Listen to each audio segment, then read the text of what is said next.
விநாயகருக்கு தான் பொங்கல். அருகம்புல் இல்லாமல் எப்படிங்க? நம்ம வீட்டுக்கு முன்னாடியே இருக்கிற அரும்புல் பூ கொஞ்சம் எடுத்துக்கிட்டேன். கோலமெல்லாம் போட்டு பொங்கல் வைக்கிறதுக்கு ரெடி ஆயாச்சுங்க. வீட்டு தோட்டத்திலேயே பொங்கல் வச்சிடலான்னு கார் செட்டு க்ளீன் பண்ணி நல்லா வலிச்சுட்டு பொங்கல் கூட்டியாச்சுங்க. விறகடுப்பில் பொங்கல் வைக்கிறதே ரொம்ப நல்லா இருக்குங்க. அந்த உணர்வு விறகு கூட்டி அடுப்பு கூட்டி இப்படி பாத்திரத்தில் பொங்கல் வைக்கும்போது ரொம்ப நல்லாயிருக்கும். முதல்லலாம் குழி தோண்டி நிலத்துல பொங்கல் வைப்போம் தோட்டத்துலையெல்லாம். இப்போ அதுக்கான வாய்ப்பு குறைஞ்சி போச்சுங்க. மாமரம் கவாத்து பண்ணும்போதெல்லாம் இந்த மாதிரி விறகு எடுத்து வச்சுக்குவேங்க.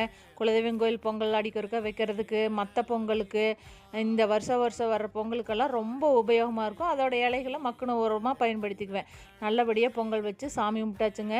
நீங்களும் எல்லோரும் நல்லபடியாக சாமி கும்பிட்ருப்பீங்கன்னு நினைக்கிறேன். இந்த வெள்ளை மந்தாரை செடி இதுதாங்க முதல் முறையாக நான் நேரடியாக பார்க்குறது. இதனோட பயன்கள்லாம் ஏராளம்னு இப்போ தான் யூடியூப் மூலமாக நான் நிறைய தெரிஞ்சுக்கிறேன்.